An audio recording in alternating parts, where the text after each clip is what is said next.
Amém. Romanos capítulo 11, meus irmãos. No domingo passado, nós havíamos meditado no capítulo todo. Olhamos para o capítulo 11 e tivemos um momento de introdução e vimos os blocos principais, os quais nós estaremos meditando daqui para frente. E ao término desse olhar que nós tivemos no todo do capítulo 11, nós ficamos aqui no verso 1, onde Paulo faz uma pergunta e começa a responder a pergunta que ele fez, para que ele possa trazer o apontamento e começar a mostrar para essa comunidade como será o destino de Israel, o destino do povo judeu diante de Deus. E no verso 1 ele começa perguntando assim, pergunto, pois, terá Deus porventura rejeitado o seu povo? No verso 1 ele responde, de modo nenhum. Por quê? E aí ele vai trazer três bases, três respostas para que ele possa provar por que Deus não rejeitou o seu povo. Vimos no domingo passado que a primeira resposta de Paulo era a pessoa dele mesmo. A resposta foi essa: porque eu sou israelita, da descendência de Abraão, da tribo de Benjamim. Ou seja, o exemplo primeiro que Paulo mostrou aqui para sua comunidade leitora é: eu sou exemplo que Deus não rejeitou o seu povo. Ou seja, Deus ainda tem um relacionamento e um propósito com o seu povo. Fora isso, meus irmãos, e agora a partir do verso 2 em diante, nós vamos ver que Paulo vai trazer mais dois exemplos e vai mostrar o porquê e como que Deus tem os seus propósitos com o seu povo.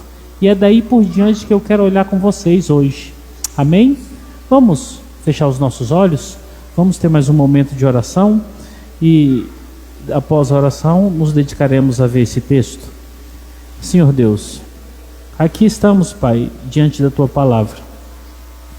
Rogamos a Ti em nome de Jesus, que o Senhor possa, meu Deus, através do Teu Espírito Santo, comunicar essa palavra aos nossos corações, fazer com que nós possamos entender e perceber biblicamente como que o Senhor cuida de todas as coisas na história, como que o Senhor que elegeu o Teu povo e até os dias de hoje mantém esse povo cativo a Ti, nas Tuas mãos poderosas, como que nós podemos confiadamente em Ti repousarmos no descanso da eleição.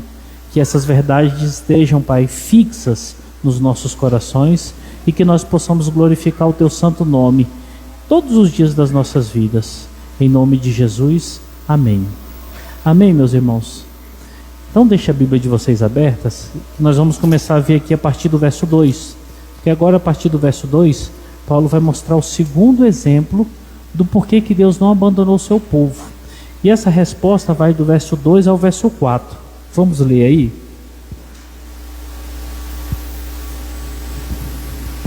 Romanos 11, do verso 2 ao verso 4. Olha o que diz aí a palavra do Senhor. Deus não rejeitou o seu povo, a quem de antemão conheceu. Ou não sabeis o que a Escritura refere a respeito de Elias, como insta perante Deus contra Israel, dizendo: Senhor, mataram os seus profetas, arrasaram os seus altares, e só eu fiquei, e procuram tirar minha vida. Que lhe disse, porém, a resposta divina? Reservei para mim 7.000 homens que não dobraram os joelhos diante de Baal. Olha aí o que Paulo está fazendo agora, meus irmãos. Paulo agora sai do exemplo dele e aponta lá para trás. Aponta para o tempo de Elias, para um tempo tenebroso da história de Israel. Um tempo difícil, um tempo de apostasia quase que total, e um tempo em que Deus permaneceu com as suas mãos estendidas e sustentando um povo que era o seu povo eleito. Mas aqui tem um ponto específico, antes de nós entrarmos nessa demanda, para que nós possamos perceber como que Deus sustenta o seu povo. Olha aí, bem no iniciozinho do verso 2, ele diz assim, Deus não rejeitou o seu povo. E mais, a quem de antemão o que, meus irmãos? A quem de antemão ele conheceu. Essa palavra não é estranha para nós, não é mesmo? Essa palavra conhecer, nós vimos ela lá em Romanos 8, 29. Aqueles que de antemão conheceu, a esses ele predestinou. O conhecer aqui, meus irmãos, está relacionado a que Deus, antes da fundação do mundo, num relacionamento íntimo com aqueles que são seus, ele já havia os predestinado, ele já havia os amado, antes de todas as coisas. O que isso significa? Que o conhecer de Deus está relacionado com aquilo que Deus fez antes de todos os tempos. O que isso significa, meus irmãos? Significa que no verso 2, o apóstolo Paulo está instruindo a sua igreja, dizendo da seguinte forma: meus irmãos, o povo de Deus, ele já era conhecido pelo Senhor antes dos tempos. E agora uma pergunta tem que ser respondida por nós: quem é esse povo que Deus conheceu segundo Paulo? No verso 2, Paulo está falando de um povo. Quem é esse povo? Não pode ser a totalidade de Israel. Por quê? Paulo está fazendo uma distinção clara aqui, que dentro do povo de Israel existe dois grupos. Quem são esses dois grupos?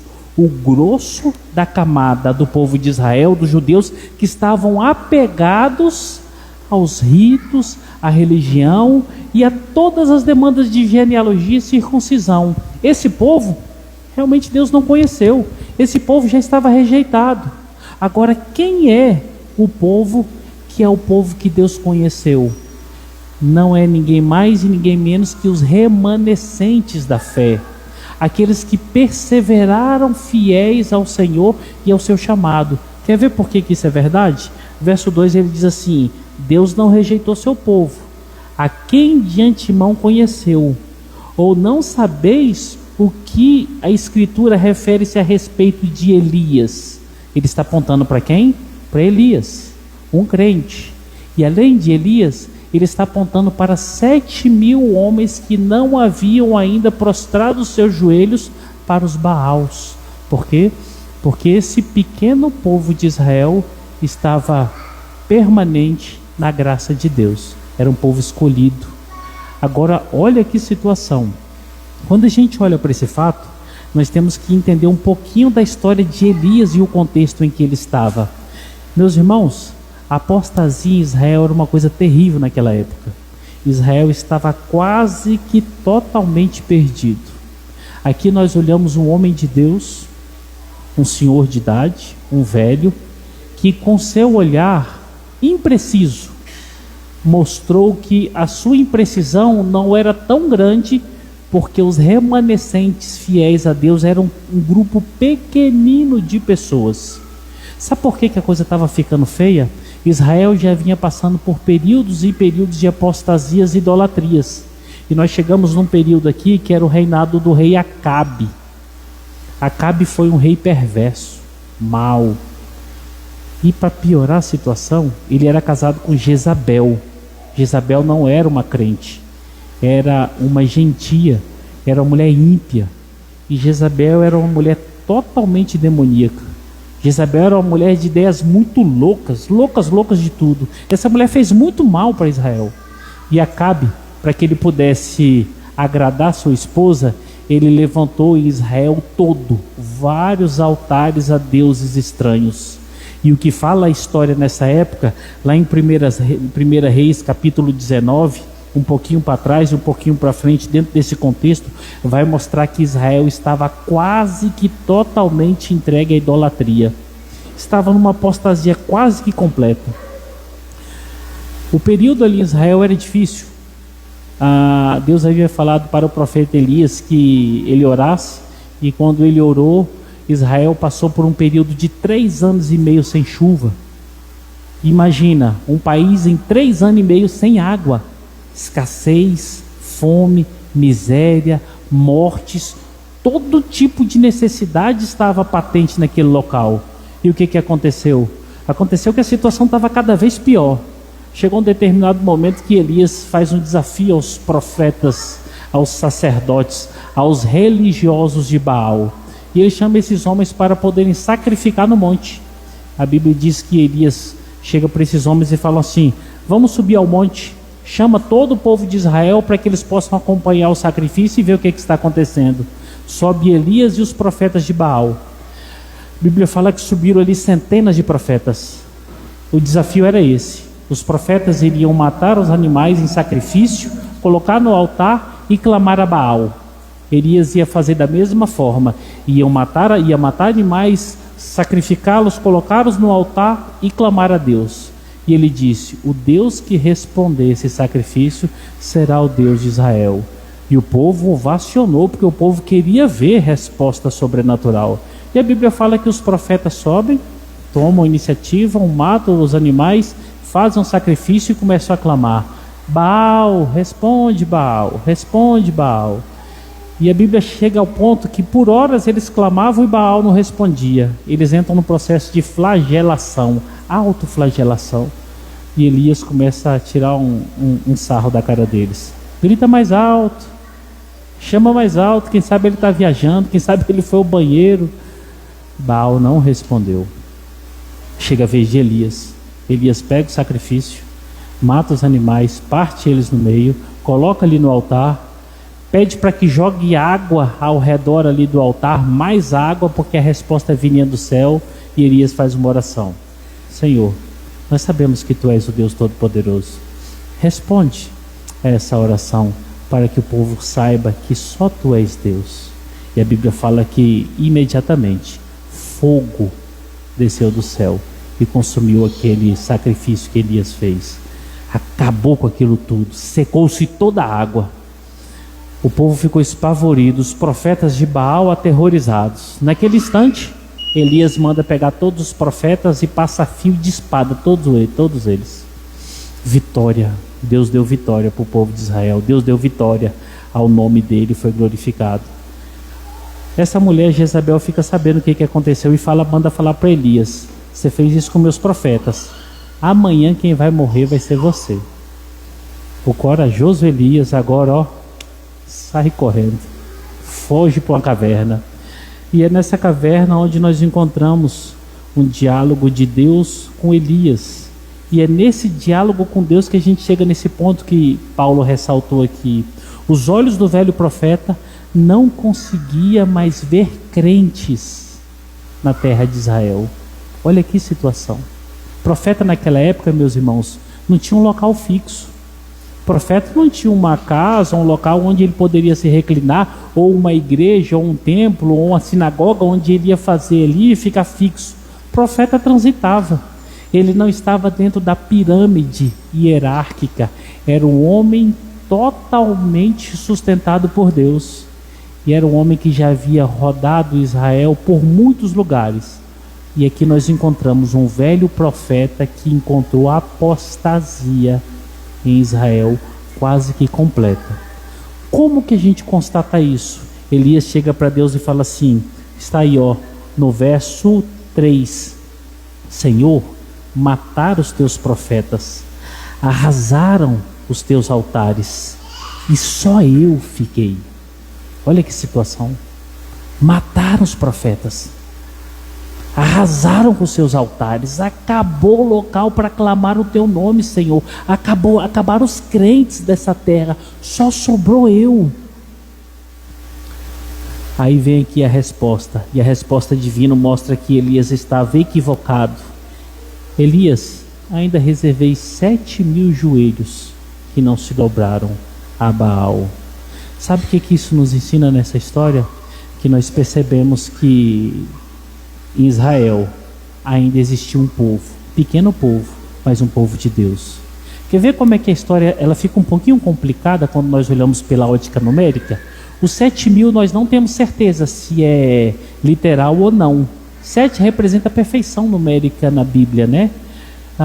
Quando nós olhamos para isso, se 7.000 é o número exato, diante do número de pessoas e habitantes de Israel, é um número pequeníssimo.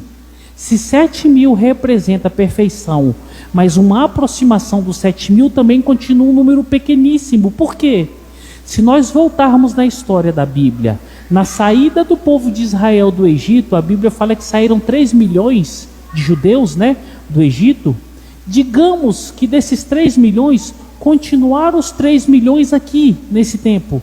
Nós sabemos que o número aumentou drasticamente, mas se nós pegarmos ainda os 3 milhões e colocarmos a comparação de 7.000 pessoas que não se prostraram a Baal, dão menos de 10% de uma nação crente a Deus. Menos de 1%. 1% de uma nação que louvava a Deus. E entendam, não é uma nação qualquer.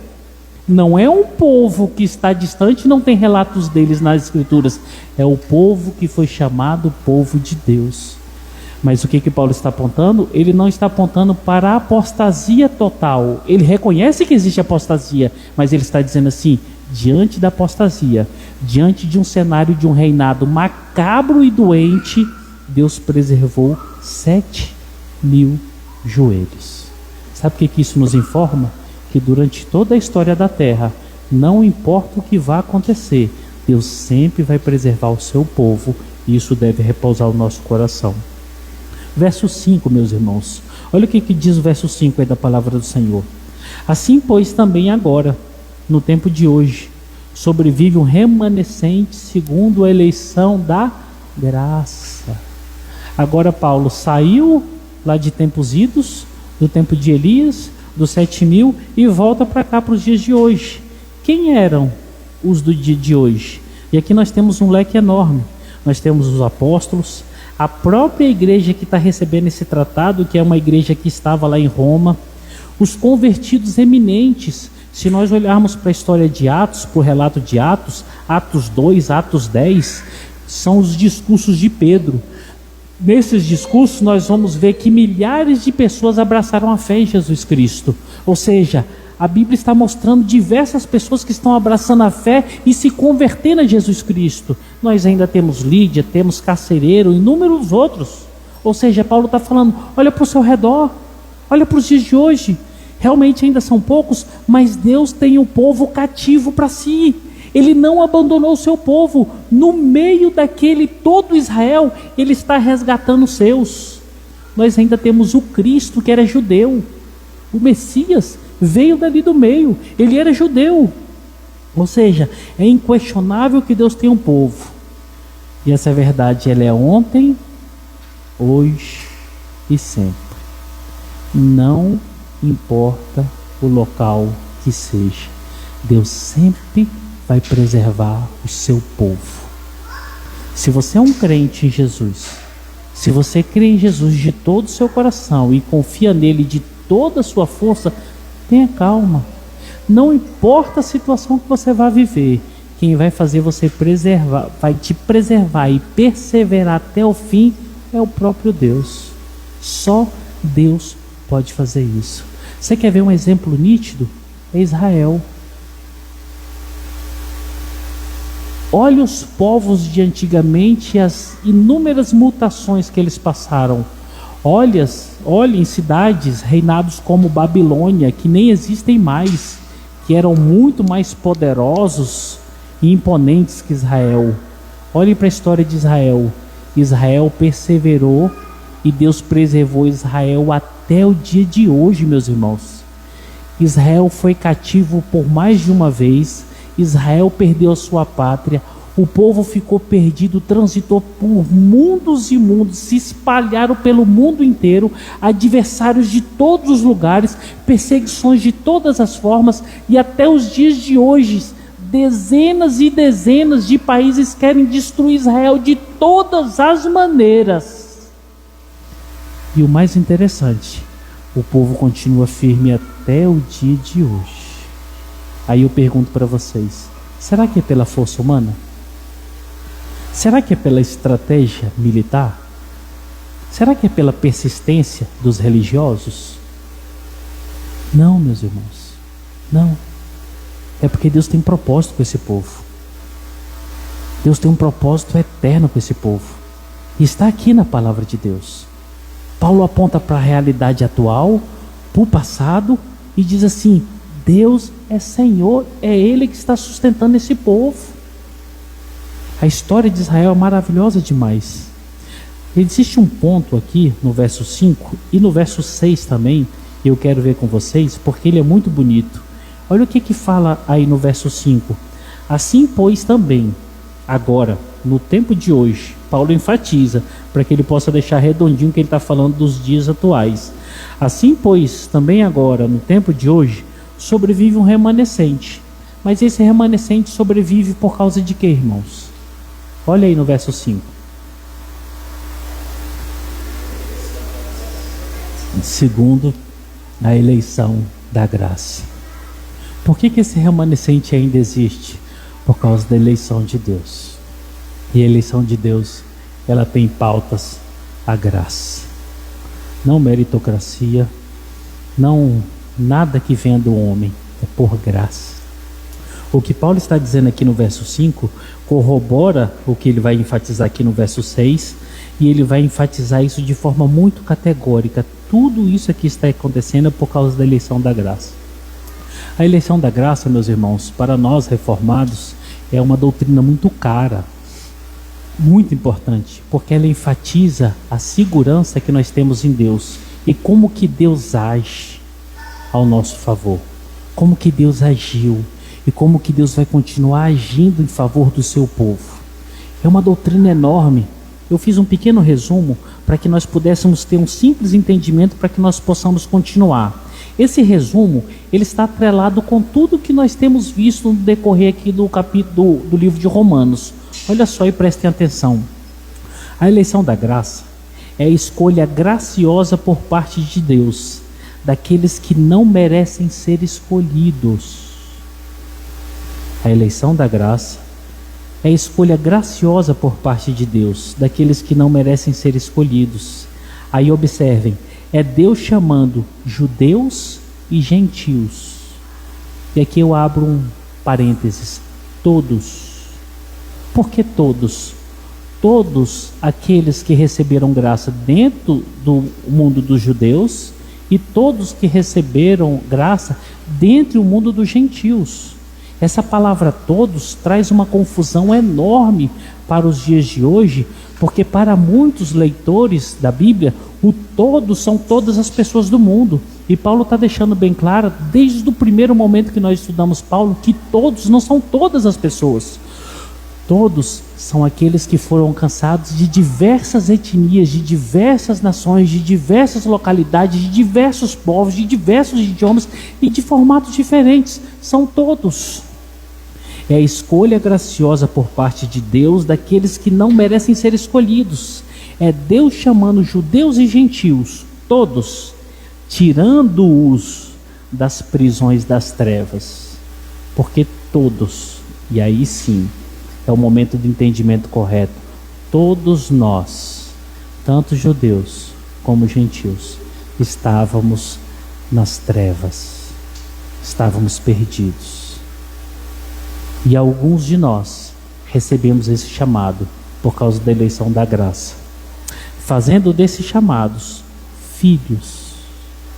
Estávamos perdidos, estávamos vivendo os deleites dos nossos corações. Estávamos entregues aos pecados e a tudo que agradava o nosso coração. Mas um dia, sem que nós fizéssemos nada para querermos ou merecermos esse chamado, Ele nos tirou desse império das trevas e nos trouxe para a luz do Seu Filho e nos chamou de filhos por graça. Eleição da graça. E preservando eles até o último dia das suas vidas. Olha que maravilha. A eleição da graça é muito cara para nós, porque nós olhamos para essa doutrina e entendemos, fomos chamados. Por qual motivo? Por causa de um amor que nós não conseguimos explicá-lo. Nós merecíamos? Não. Vamos ir até o fim? Vamos. Por quê? Porque aquele que começou a obra, Ele vai terminar. E daqui uns dias nós vamos estar com Ele eternamente. Por quê? Porque Ele nos chamou graciosamente e Ele nos sustenta até o último dia das nossas vidas graciosamente. Isso deve trazer uma paz enorme para o nosso coração. O que nós aprendemos com a eleição da graça? Quem conheceu? Quem se relacionou? Quem começou esse ato? Deus. Não fomos nós. Não foi Paulo, não foi Elias, não foram os 7.000 joelhos, não foram os contemporâneos naquela época. Foi Deus. Quem é que chama? Quem é que tira das prisões? Quem é que abre os olhos? Quem que dá o entendimento? Deus. Mas quem preserva ou quem faz perseverar em vida? Deus. Quem sofre ação? O homem.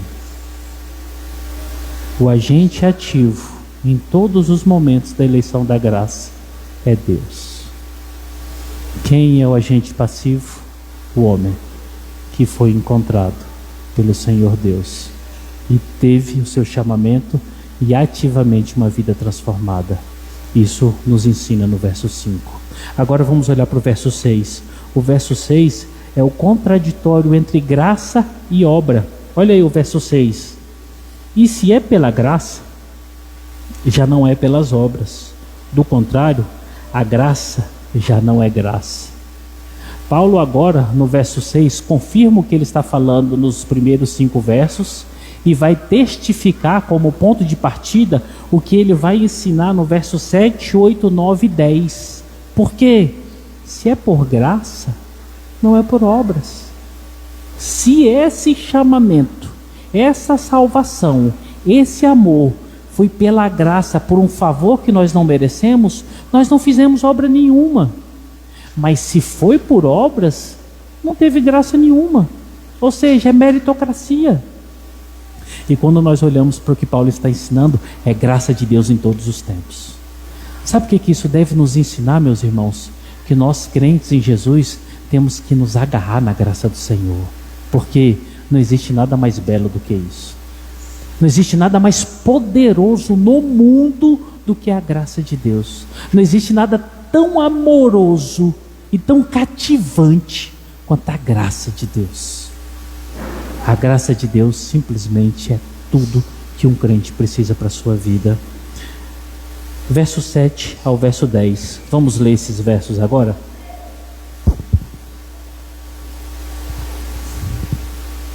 Verso 7 ao verso 10. Olha o que diz a palavra do Senhor aí. Que diremos, pois? O que Israel busca, isso não conseguiu, mas a eleição alcançou. E os mais foram endurecidos. Como está escrito: Deus lhes deu espírito de entorpecimento, olhos para não ver e ouvidos para não ouvir, até o dia de hoje. E diz Davi: torne-se-lhes mesa em laço e armadilha em tropeço e punição. Escureçam-se-lhes os olhos, para que não vejam, e fiquem para sempre encurvados as suas costas. Olha que situação difícil. Agora Paulo toma como base do verso 6 e doutrina aqui até o verso 10. E o que ele está mostrando? A condição dura do povo que se chamava povo de Deus, mas que preferiu se agarrar na religião e nas obras. E Paulo não está falando daquilo que ele entende só naquele momento. Ele está falando de textos que estão escritos há centenas de anos atrás. Eu vou ler para vocês aqui o verso 7, na versão contemporânea, a linguagem contemporânea, a Bíblia, a mensagem de Eugene Peterson, para que vocês possam entender um pouquinho melhor, porque aqui ele faz um paralelo de como é difícil a situação do judeu aqui. Olha só o que ele fala aqui no verso 7. O que aconteceu então? Bem, quando Israel tentou acertar com Deus por esforço próprio, perseguindo os próprios interesses, não obteve sucesso. Olha só. Os escolhidos de Deus foram os que deixaram Deus buscá-los pelo interesse que tem por eles.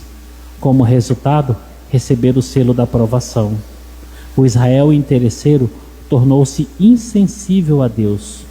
Moisés, Isaías comentaram a esse respeito.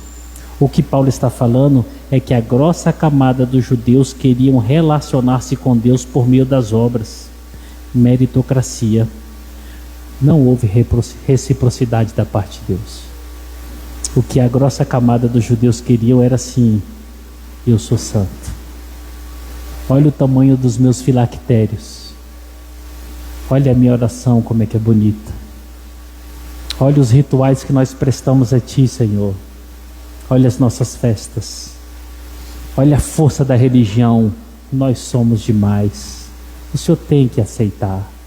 O Senhor tem que receber isso aqui. Essa era a forma que o grosso de Israel entendia o relacionamento com Deus. Não houve reciprocidade. Interessante, né, irmãos? Como isso se assemelha a nós nos dias de hoje. Senhor, eu estou fazendo, tá vendo? Olha aqui, Senhor, fui eu que fiz essa obra aqui, ó. Senhor, olha, eu dei o dízimo esse mês. Senhor, eu fiz ofertas de sacrifícios, tá vendo? Olha como é que... Senhor, eu ajudei mais pessoas essa semana. A maioria das vezes nós não falamos assim. Como é que nós fazemos? Nós nos autodemonstramos com as nossas práticas. Como? Nós queremos ser ativos demais.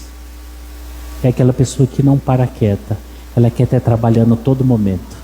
E ela quer estar liderando todas as coisas. É que ela está à frente de tudo. Essa pessoa está gritando para Deus: eu estou fazendo. Isso é difícil, porque Deus não está sendo recíproco com essa demonstração. É aquela pessoa que faz questão que todos saibam que ela está mantendo, que ela está ajudando, que ela está se esforçando, que ela está fazendo. É um grito para dizer: eu faço, o Senhor tem que ser recíproco para comigo. Deus não se relaciona com esse tipo de coisa. Ele não se relacionou com os judeus, irmãos. Foram tirados do relacionamento por causa disso. E eles se apegaram a isso, e Paulo está dizendo: não houve reciprocidade da parte de Deus. Outra coisa que Paulo está mostrando aqui nesses versos é que os gentios foram alcançados por causa da graça. Os gentios tiveram os ouvidos abertos, os olhos puderam ver, e o entendimento foi esclarecido, para que eles pudessem compreender que a graça salvífica e o favor de Deus estavam na pessoa de Jesus Cristo. E aí houve conversão. E aí você começa a perceber que o interessante é que a maioria das vezes que nós vemos coisas impactantes é quando uma pessoa de fora vem para o nosso meio e conhece a verdade. A vida dela muda de uma forma tão plena e tão maravilhosa que você fala: meu Deus, é gostoso de ver alguém no primeiro amor. Os passos são tão bonitos, a oração é tão maravilhosa, é tão cheia de alegria, tão cheia de graça, tão cheia de agradecimento. Tudo é muito gostoso, tudo é muito bom. Aí você percebe que vai passando o tempo, vai pegando os vícios. É igual o motorista velho, é cheio de vício e só ele está certo. São os crentes antigos, eles pensam que só eles estão certos.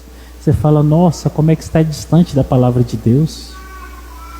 É por isso que o Senhor fala lá em Apocalipse: lembra onde você caiu e volta para o primeiro amor. Por quê? Porque no início era tão bonito. Por que que mudou? Por que que muitos de nós mudamos? Vocês já pararam para perguntar? Tinha pureza. É certo que tinha muita inocência, é certo que existia muita ignorância e muita coisa até de certa forma errada, mas existiam boas obras. Hoje mudou tudo. Mudou tudo. Hoje você encontra um crente velho, um crente que já está com mais de 2, 3, 5, 10 anos de caminhada. Parece que você tem que pedir favor para ele, para que ele possa fazer alguma coisa. Você tem que pedir para ele para vir por culto. Irmão, você vai por culto? Não sei. Estou cansado. Não sei, tem algumas coisas tão importantes para fazer no domingo.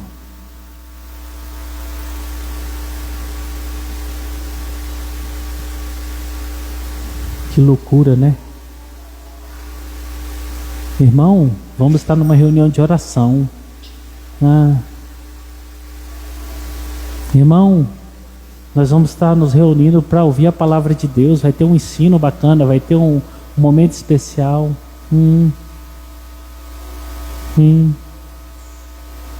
Fica tudo difícil, tudo cansativo, tudo desgostoso demais.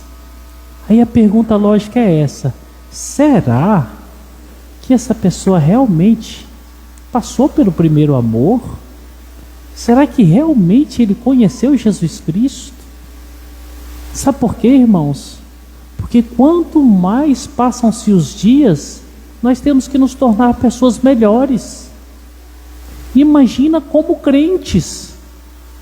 Cada dia que passa nós temos que nos tornar crentes melhores. Quando eu vejo homens e mulheres de cabelo branco, eu olho, entendo e penso assim: é dessas pessoas que eu tenho que ouvir os ensinos.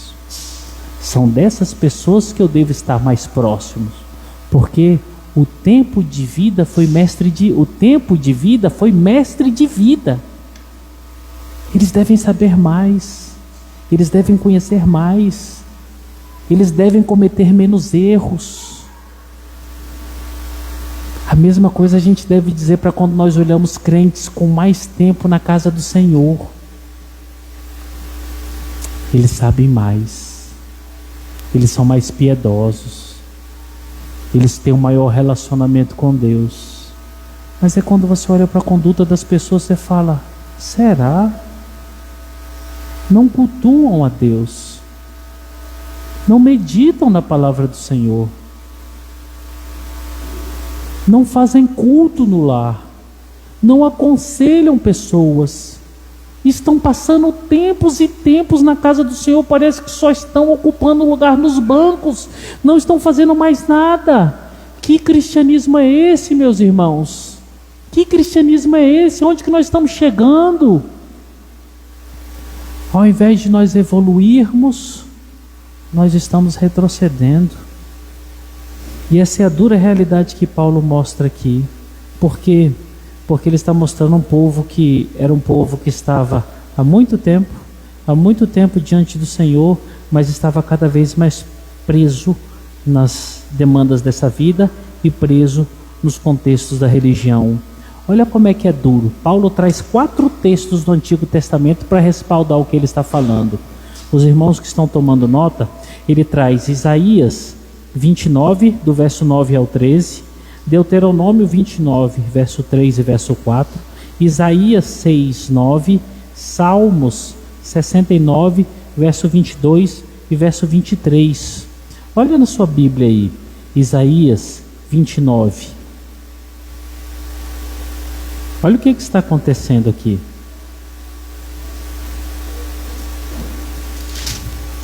Isaías capítulo 29. Reitorzão, Isaías capítulo 29. Do verso 9 ao verso 13. Olha quem era esse povo e o que esse povo estava fazendo. Estabelecei-vos e ficai estabelecidos, cegai-vos e permaneceis cegos, bêbados estão, mas não de vinho, andam cambaleando, mas não de bebida forte, porque o Senhor derramou sobre vós o espírito de profundo sono e fechou os vossos olhos, que são os profetas, e vendou as vossas cabeças, que são os videntes. Toda visão já se vos tornou como as palavras de um livro selado, que se dá ao que sabe ler, dizendo: lê isso, peço-te. E ele responde: não posso, porque está selado. Olha que situação que chegou a Israel. Os profetas e os videntes que traziam a revelação de Deus e apontavam os erros, os caminhos errados que aquele povo estava vivendo, Deus emudeceu-os. Não existe mais palavra de Deus que chegue a esse povo, porque estavam com corações endurecidos, uma costa encurvada para o pecado, e Deus fechou a boca para aquele povo. E a outra mensagem é: está aqui o livro, leia-o. Eu não posso. Por que você não pode ler? Porque o livro está selado, está velado. Não pode se ver, não se pode ouvir a palavra do Senhor. Olha a situação de Israel, meus irmãos. Outro texto, Deuteronômio 29. Deuteronômio 29, verso 3 e verso 4. Deuteronômio 29, verso 3 e verso 4. Diz assim a palavra do Senhor: as grandes provas que os vossos olhos viram, e os sinais e grandes maravilhas, porém o Senhor não vos deu coração para entender, nem olhos para ver, nem ouvidos para ouvir, até o dia de hoje. O Senhor impediu que eles tivessem entendimento e compreensão. Isaías capítulo 6, verso 9. Isaías capítulo 6, verso 9. Isaías capítulo 6, verso 9. Então disse ele: vai e diz a este povo: ouvi, ouvi e não entendais, vede, vede, mas não percebais. Olha que dureza, irmãos. E por último, Salmo 69. Os versos são 22 e o verso 23. Olha o que diz a palavra do Senhor. Salmo 69, verso 22 e verso 23. Sua mesa torne-se-lhes diante deles em laço, e a prosperidade em armadilha. Obscureçam-se-lhes os olhos, para que não vejam, e faze que sempre lhes vacile o dorso. Essas palavras foram ditas há centenas de anos atrás, a respeito de Israel, a respeito de um povo que estava com o coração duro e permaneceu com o coração duro, agarrado nas suas leis e nas suas cerimônias, e rejeitaram a graça de Deus. Nós terminamos aqui, e aqui, meus irmãos, ficam algumas lições importantes para nós. A primeira delas é essa: as autoridades perversas e a condição degradante do mundo não impede que Deus mantenha seu povo firme nele. Não tem nenhum momento nesse mundo, não existe nenhum momento catastrófico, nenhum governo atual que possa fazer com que o povo seja abalado em relação à sua fé a Deus. Por quê? Porque é Deus quem sustenta. Nós não precisamos temer momento nenhum qual governo vai estar, qual governo não vai estar, quem é o homem ou quem é a mulher que vai presidir essa nação. Por quê? Independente de quem quer que seja, Deus vai preservar o seu povo com as suas mãos poderosas. Isso foi no passado. Séculos e séculos, milênios e milênios, até aqui.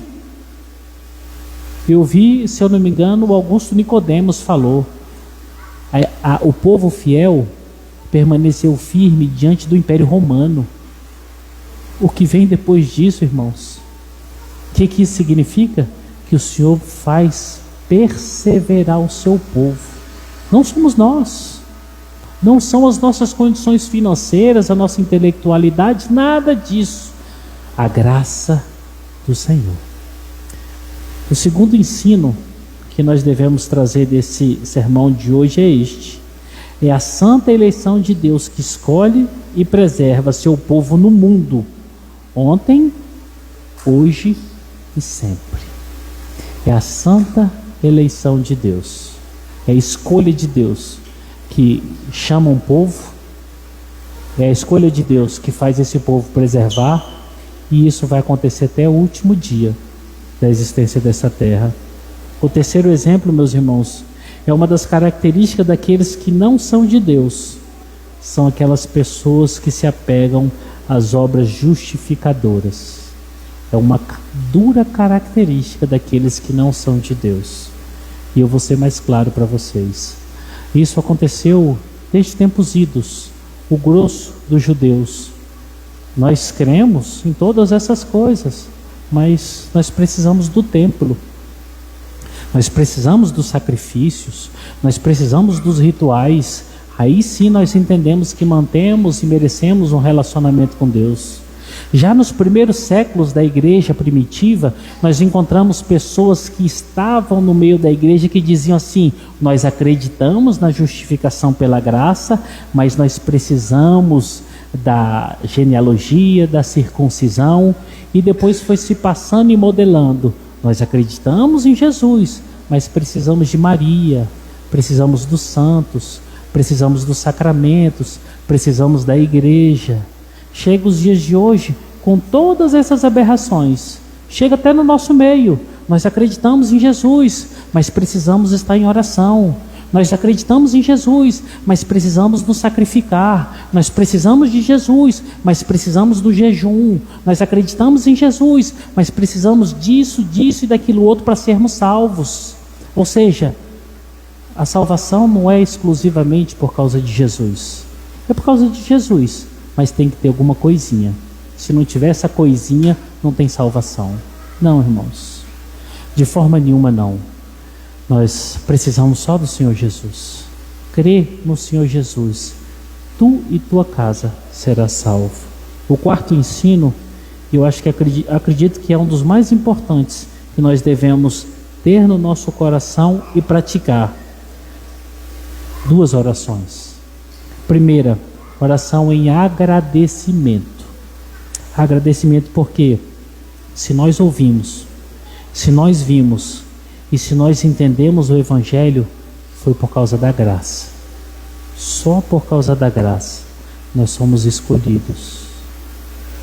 Se você está aqui, esse Evangelho chegou ao seu coração, foi porque a graça de Deus te alcançou. Por que oração? Você tem que agradecer todos os dias a Deus. Sabe por quê, irmãos? Quando você olha ao seu redor, está cheio de perdidos. Pessoas, humanamente dizendo, muito melhores do que você. Muito mais preparadas que você. Se olhar por questões de meritocracia, merecia muito mais que você. Mas não. Ele escolheu você. E essa escolha não foi atual, não foi agora, não foi por causa dos seus olhos, não foi por causa do seu vasto cabelo ou da sua calvície, foi por causa da eleição da graça. Foi de um relacionamento que ele já tinha contigo antes da fundação do mundo, em que ele já havia determinado a sua salvação. Olha que maravilha! Isso deve nos ensinar da seguinte forma: Senhor, muito obrigado, porque eu não fiz nada, eu não conhecia, e se o Senhor me soltar sozinho, eu não sei o caminho do céu, mas o Senhor me salvou, o Senhor me escolheu. Eu era tão perverso, tão mau, e se o Senhor me soltar hoje, eu vou ser tão mau quanto, mas o Senhor me chamou. Não tenho como te agradecer e te pagar por isso. Muito obrigado. O mundo está indo em direção ao precipício, irmãos. Gerações e gerações caindo no quinto dos infernos. Vocês estavam indo, eu estava indo, não sei por qual motivo foi. Ele nos tirou dessa fila, nos colocou para outra direção. Não sei por quê. É um amor que não se explica.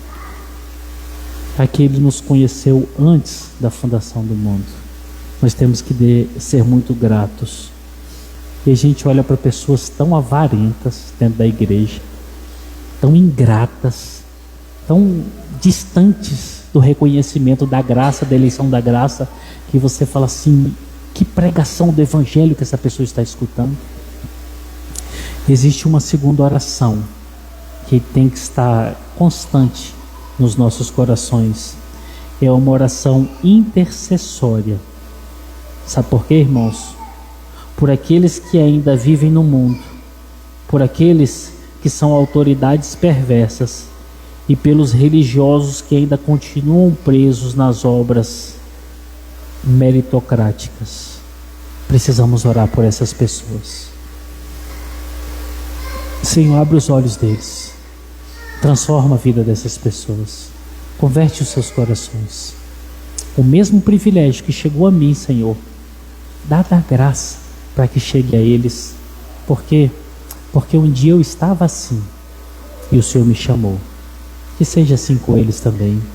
Além disso, irmãos, oremos pelos transeuntes, oremos pelos presidiários, pelas prostitutas, pelos perpetradores, oremos por aqueles que estão na escória da sociedade, oremos pelos políticos, oremos pelos magistrados, oremos por essas castas, para que Deus possa alcançá-los com misericórdia, para que aqueles que são do Senhor sejam alcançados em misericórdia e conheçam a graça.